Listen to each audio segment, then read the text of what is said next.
Akankah Imam Mahdi muncul 3 bulan lagi? Jika informasi ini benar, di mana Imam Mahdi akan muncul? Dan apakah Imam Mahdi itu yang akan membebaskan Palestina? Atau Palestina akan bebas duluan, baru kemudian Imam Mahdi muncul? Apakah ini zamannya Imam Mahdi? Apakah kita akan hidup sampai bertemu dan melihat Imam Mahdi? Ini salah satu kajian penting sekali yang akan kita bahas. Nonton video ini sampai habis, agar tidak sesat. Fenomena akhir zaman sangat menarik untuk dibahas. Di tengah-tengah eskalasi geopolitik akhir-akhir ini, membuat semua mata tertuju ke Timur Tengah. Yaitu, di mana Timur Tengah merupakan tempat yang berkaitan erat dengan sederet peristiwa menjelang kiamat. Sahabat Risalah TV, kajian soal Imam Mahdi ini sangat penting sekali, dan insya Allah, kami yakin, setelah nonton video ini, persepsi teman-teman akan sangat berubah tentang sosok Imam Mahdi. Ini bukanlah sekedar konten hiburan, video kali ini merupakan ikhtiar dari kita untuk menuntut ilmu dan untuk mempelajari tanda-tanda akhir zaman, agar kita bisa memahami soal Imam Mahdi. Sebelum kita lanjut, kita harus sepakati dulu 2 poin. Poin yang pertama, hampir semua agama di dunia ini sudah membahas tanda akhir zaman, termasuk agama Yahudi dan soal kuil Sulaiman dan lain-lain, termasuk agama Nasrani. Juga ketika Isa Al-Masih akan datang lagi dan akan memimpin dunia ini selama 1000 tahun. Jadi sahabat Risalah TV, kalau berbicara tentang tanda-tanda hari kiamat di dalam Islam, jangan sampai kalian tidak tahu terhadap perkara ini. Kenapa? Karena ini hal yang nyata, ini hal yang hak, bahkan semua agama pernah membahasnya. Poin yang kedua, hadis-hadis Rasulullah tentang tanda hari kiamat ada ratusan jumlahnya, tetapi sayangnya kebanyakan hadis tersebut merupakan ahadisu mahjurah, artinya, hadis-hadis yang ditinggalkan, tidak dibaca oleh orang, tidak dipelajari oleh orang. Kalau kita melihat hadis-hadis tentang hari kiamat yang terkenal di kajian-kajian itu mungkin tidak sampai 20 hadis. Padahal ada ratusan hadis tentang tanda hari kiamat, dan hadis-hadisnya sahih. Supaya kita bisa mengetahui kapan Imam Mahdi akan muncul. Ada satu hadis yang merupakan pondasi soal tanda-tanda hari akhir. Hadis ini dari Rasulullah, hadis ini perlu kita pelajari dengan baik. Adapun hadis tersebut berbunyi, Rasulullah bersabda, kenabian akan tetap ada di tengah kalian selama Allah menghendakinya. Kemudian Allah akan mengangkatnya jika Dia berkehendak untuk mengangkatnya, lalu akan ada khilafah atas minhaj kenabian yang akan berlangsung selama Allah menghendaki. Kemudian Allah akan mengangkatnya jika Dia menghendaki. Sahabat Risalah yang merasa bingung, tunggu, insya Allah kita akan jelasin supaya kita bisa menjawab kapan Imam Mahdi akan muncul. Kemudian akan datang kerajaan yang menggigit. Kerajaan yang menggigit ini akan berlangsung selama Allah menghendaki, lalu Allah akan menghendakinya, mengangkatnya jika Dia menghendaki. Setelah itu akan ada kerajaan yang memaksa yang akan berlangsung selama Allah menghendaki. Kemudian Allah akan mengangkatnya jika Dia menghendaki, lalu akan kembali lagi ada khilafah atas minhaj kenabian, kemudian beliau diam. Rasulullah diam setelah Rasulullah mengatakan itu baik. Maksudnya, umat ini akan melalui 3 fase. 3 fase yang akan kita hadapi, dimulai sejak zaman Nabi Muhammad sampai hari kiamat. Fase yang pertama adalah fase kenabian, era kenabian, di mana Nabi Muhammad masih hidup di dunia ini di antara para sahabat. Masa ini atau fase ini sudah selesai. Kemudian fase yang kedua adalah fase kepemimpinan atas minhaj kenabian. Maksudnya apa? Maksudnya kepemimpinan yang meniru gaya Rasulullah dalam memimpin. Dan fase ini di dalamnya ada Abu Bakar As-Siddiq, Umar bin Khattab, Utsman bin Affan, Ali bin Abi Thalib, Al-Han bin Ali. Jadi, secara keseluruhan terdapat 5 pemimpin. Dan fase ini sudah selesai di Amul Jamaah, tahun persatuan, tahun Jamaah ketika Al-Han bin Ali menyerahkan kekuasaan kepemimpinan kepada Muawiyah bin Abi Sufyan. Kemudian lanjut ke fase berikutnya, yaitu kerajaan yang menggigit. Maksudnya apa? Kerajaan yang menggigit maksudnya, kerajaan yang menggigit itu adalah sebuah kerajaan yang di dalamnya ada kebaikan. Mereka masih mengikuti syariah. Mereka masih menegakkan perintah Allah, hukum Allah dan lain-lain, tetapi sistem politiknya bermasalah. Semisal kepemimpinannya bukan yang dipilih oleh umat lagi, bukan siapa yang paling baik kemudian diberi kepemimpinan kepadanya, tetapi kepemimpinan yang mulai diwariskan. Dan fase ini sudah selesai. Fase ini dimulai dengan Muawiyah bin Abi Sufyan dan selesai kemarin di tahun 1922 ketika Turki Utsmani runtuh. Kemudian masuk ke fase keempat, yaitu fase kita yang sekarang. Di fase keempat, atau Mulkun Jabri, kerajaan yang memaksa. Maksudnya apa kerajaan yang memaksa? Kerajaan yang memaksa itu bukan hanya sistem politiknya yang bermasalah, seperti kerajaan yang menggigit, tetapi semuanya bermasalah. Kata Rasulullah, di dalam fase kerajaan yang memaksa ini ada 3 ciri-ciri. Pertama, yaitu terjadinya pembantaian orang-orang yang tidak bersalah. Ciri yang kedua, dicuri, diambil uang dan harta orang yang tidak bersalah. Ciri yang ketiga, dan kehormatan orang-orang diganggu, kehormatan orang dihancurkan. Kita sekarang sedang berada di fase ini, di fase keempat, yaitu kerajaan yang memaksa. Lihat seperti apa keadaan Mesir, lihat seperti apa keadaan Palestina, lihat seperti apa keadaan Arab Saudi. Semua kondisi tersebut sesuai hadis Rasulullah, kita sudah mendekati akhir zaman. Sudah mendekati fase kelima, yaitu kembalinya lagi kepemimpinan atas minhaj kenabian dengan cara kepemimpinan Rasulullah dalam mengatur umat. Setelah kita semua paham, sebagaimana pembahasan di atas, sekarang barulah kita mulai membahas Imam Mahdi. Imam Mahdi akan muncul di fase kelima ini, bukan fase keempat, bukan fase kita yang sekarang. Imam Mahdi akan memimpin umat Islam sebagaimana Abu Bakar memimpin, sebagaimana Umar memimpin, sebagaimana Khulafah Rasyidin yang lain memimpin. Tetapi sebelum fase kelima ini mulai, kita akan mengalami satu peristiwa yang juga disampaikan oleh Rasulullah dengan peristiwa Harabul Jabriyah. Hancurnya kerajaan yang memaksa. Saat ini, kita berada di fase keempat, Imam Mahdi akan muncul di fase kelima.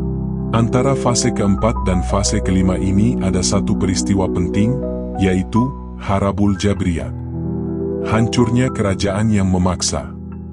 Di sini Rasulullah menyampaikan kepada kita bahwa di masa Harabul Jabriyat ini, hancurnya kerajaan yang memaksa akan muncul atau akan ada perang besar-besaran, perang yang maha dahsyat. Perang ala Jabalin min Zahab, perang di mana semua kekuatan di dunia ini bersatu, perang di mana semua superpower, di mana semua negara adik kuasa di dunia ini akan berperang mencari sumber daya alam yang baru. Akan ada sumber daya alam yang baru atau mungkin sumber daya alam yang lama, lalu ditemukan di sebuah wilayah dengan jumlah yang banyak. Maka semua negara superpower di dunia ini, Amerika, China, Rusia, dan lain-lain akan saling berperang untuk mengambil sumber daya alam yang baru itu. Apa itu sumber daya alamnya? Kita tidak tahu, tapi di dalam hadisnya, kata Rasulullah, istilahnya emas, tapi belum tentu emas juga. Karena kalau Rasulullah menyampaikan kepada para sahabat berupa minyak bumi, para sahabat tidak bakal paham apa itu minyak bumi. Jadi Rasulullah kadang-kadang menggunakan kosakata lain supaya ucapannya mudah dipahami oleh para sahabat dan orang-orang di kemudian hari. Namun bisa jadi, emas yang dimakaud Nabi, bisa berupa nikel, minyak bumi, uranium, dan lain-lain. Perang ini bukan malhamah kubra. Bahkan perang ini bukan antara negara-negara superpower versus umat Islam. Bahkan, ada larangan dari Rasulullah untuk tidak mengikuti perang ini. Tidak boleh sama sekali umat Islam terlibat perang ini yang tujuannya perebutan sumber daya alam. Yang mana perang ini akan melibatkan semua negara superpower di dunia. Kata Rasulullah, setiap 100 prajurit yang ikut perang besar ini akan meninggal dunia, di antaranya 99 prajurit.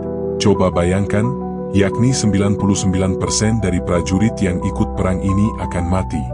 Makanya Rasulullah melarang kita untuk tidak mengikuti perang ini, walaupun sumber daya alam yang baru itu sangat menggoda. Rasulullah tidak menjelaskan lebih lanjut tentang apa hasil dari perang tersebut. Siapa yang akan menang, siapa yang akan kalah? Tapi yang pasti setelahnya akan terjadi hancurnya kerajaan superpower. Karena hanya negara-negara superpower yang ikut perang tersebut, seperti Amerika dan sekutunya, Rusia, Cina, dan di akhir perperangan mereka akan sangat lelah.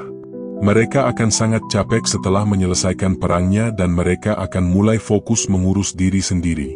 Kalau kita lihat, hampir semua kerajaan yang memaksa yang ada di dunia ini, semuanya didukung oleh negara superpower. Misalnya Mesir, Arab Saudi didukung oleh Amerika, Israel didukung oleh Amerika, Suriah dulu di zaman Bashar al-Assad didukung oleh Rusia. Ketika negara-negara besar itu sudah capek dan lelah, tidak bisa lagi mensupport kerajaan yang memaksa, maka kerajaan yang memaksa itu pelan-pelan akan lemah, pelan-pelan akan hancur juga. Ketika kerajaan yang memaksa itu mulai menurun kekuatannya, gara-gara tidak ada support dari superpower, maka masyarakat dan warga yang tinggal di negara-negara tersebut akan protes dan akan meminta kepemimpinan yang lebih adil, akan meminta kepemimpinan yang ada di negaranya diganti dengan kepemimpinan yang tidak zalim. Dan betul teman-teman, pelan-pelan satu persatu akan hancur dan diganti oleh kepemimpinan yang adil yang dari warganya sendiri. Kepemimpinan yang bukan pengkhianat, kepemimpinan yang tidak disupport oleh negara besar. Tiba-tiba Israel akan menemukan dirinya dikelilingi oleh negara-negara yang kuat, oleh negara-negara yang adil, oleh negara-negara yang naik di waktu yang sama. Israel akan menemukan diri sendiri dalam keadaan tidak berdaya. Beberapa negara besar yang selama ini membantunya kini sudah pergi meninggalkan Israel seorang diri. Dalam keadaan yang sangat lelah, karena tidak lagi disupport oleh Amerika dan mungkin Israel pada masa itu akan dikeroyok habis-habisan oleh pasukan Muslim, sehingga batu dan pohon pun ikut membantu para pejuang Islam. Kondisi demikian pernah disebutkan dalam satu hadis. Kiamat tidak akan terjadi sehingga kaum muslimin memerangi Yahudi. Lalu kaum muslimin akan membunuh mereka sampai-sampai setiap orang Yahudi bersembunyi di balik batu dan pohon, tetapi batu dan pohon itu berkata, "Wahai Muslim, wahai hamba Allah, ada orang Yahudi di belakangku, kemarilah dan bunuhlah dia." Kecuali pohon Gorkod, karena ia adalah pohon Yahudi. Hadis riwayat Muslim dalam sahihnya di kitab Al-Fitan wa Ashratu Sa'ah. Dalam nubuah, ketika Dajjal berhasil dibunuh oleh Isa Al-Masih, orang-orang Yahudi patah semangat, melarikan diri dan bersembunyi di setiap tempat. Maka, kaum muslimin terus mencari sisa-sisa Yahudi di Megiddo, sebuah lembah di Israel, di dekat kota modern Megiddo. Saat itulah batu-batu dan kayu mulai berbicara menunjukkan kepada kaum muslimin tempat persembunyian Yahudi. Setelah Yahudi di seluruh Israel musnah, barulah negara-negara yang di Timur Tengah akan bergabung bersama membentuk sebuah pasukan Islam untuk membebaskan Baitul Maqdis. Dan akhirnya, Israel pun akan keluar dari tanah Palestina dan orang Palestina akan merdeka dan akan mulai memimpin tanahnya sendiri yang sudah lama mereka harapkan. Biar teman-teman tidak bingung, saya mau sampaikan satu hal, sampai detik ini Imam Mahdi belum muncul. Walaupun Palestina sudah merdeka, walaupun Palestina sudah dibebaskan oleh negara-negara Muslim di sekitarnya. Pendapat yang mengatakan bahwa Imam Mahdi yang akan membebaskan Palestina, ini kurang tepat. Namun lebih tepatnya, Palestina akan merdeka dulu baru Imam Mahdi muncul. Setelah Palestina merdeka, maka seluruh negara-negara Islam yang ada di Timur Tengah akan bersatu dan akan membentuk sebuah negara baru. Dan untuk memimpin negara Islam yang telah bersatu saat itu akan dipilih satu pemimpin yang akan memimpin negara besar tersebut. Tetapi sahabat Risalah, di sini ada satu catatan yang sangat penting. Pemimpin tersebut belum juga Imam Mahdi. Karena, sampai detik ini Imam Mahdi belum muncul. Baik, kapan kira-kira Imam Mahdi akan muncul? Ada satu hadis lagi yang sangat penting kita pahami, hadis yang disampaikan oleh Rasulullah. Rasulullah bersabda, agama ini akan senantiasa kuat dan teguh hingga 12 khalifah, hingga 12 pemimpin. Maksudnya, umat ini diberi hadiah oleh Allah berupa 12 pemimpin yang rasyid, 12 pemimpin yang mengikuti jejak Nabi Muhammad, 12 pemimpin yang akan membawa umat ini dari kehancuran menuju kebaikan dan penuh berkah. Di antara ke-12 pemimpin itu, yang pasti salah satunya adalah Al-Mahdi. Yang termasuk 12 pemimpin itu ada Abu Bakar As-Siddiq, ada Umar bin Khattab, ada Utsman, ada Ali dan lain-lain. Tapi dalam hal ini, ulama berbeda pendapat terkait 12 pemimpin itu. Ke-12 pemimpin itu pembagiannya seperti apa? Apakah semuanya di akhir zaman? Atau ada sebagian yang di awal zaman? Dalam tanda kutip, yakni setelah Rasulullah wafat, ada beberapa pendapat yang bisa dijadikan sebagai acuan untuk memahami hadis tersebut. Pendapat pertama yang mengatakan bahwa di antara 12 pemimpin itu, ada 4 yang sudah ada di awal zaman, dan 8 yang akan ada di akhir zaman. 4 yang sudah ada di awal zaman itu adalah Abu Bakar, Umar, Utsman, Ali, dan 8 itu salah satunya adalah Al-Mahdi di akhir zaman. Kemudian ada pendapat yang kedua. Pendapat yang kedua mengatakan 12 pemimpin itu ada 5 yang di awal zaman dan 7 di akhir zaman. 5 yang di awal zaman itu Abu Bakar, Umar, Utsman, Ali, Al-Han. Kemudian 7 yang di akhir zaman itu salah satunya adalah Al-Mahdi.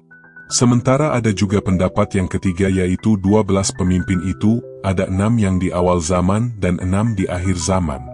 6 yang di awal zaman adalah Abu Bakar, Umar, Utsman, Ali, Al-Han, dan Umar bin Abdul Aziz. Kemudian 6 yang di akhir zaman itu salah satunya adalah Al-Mahdi. Baik pendapat yang mana yang lebih kuat? Sebenarnya ketiganya benar, tapi saya sendiri secara pribadi cenderung pada pendapat yang kedua, yaitu ada 7 di akhir zaman. Ada 5 di awal zaman yang sudah pernah memimpin, 7 di akhir zaman itu salah satunya adalah Al-Mahdi. Tapi kita tidak tahu apakah dia yang pertama atau yang kedua, atau yang ketiga atau yang keempat atau yang kelima atau yang keenam atau yang ketujuh.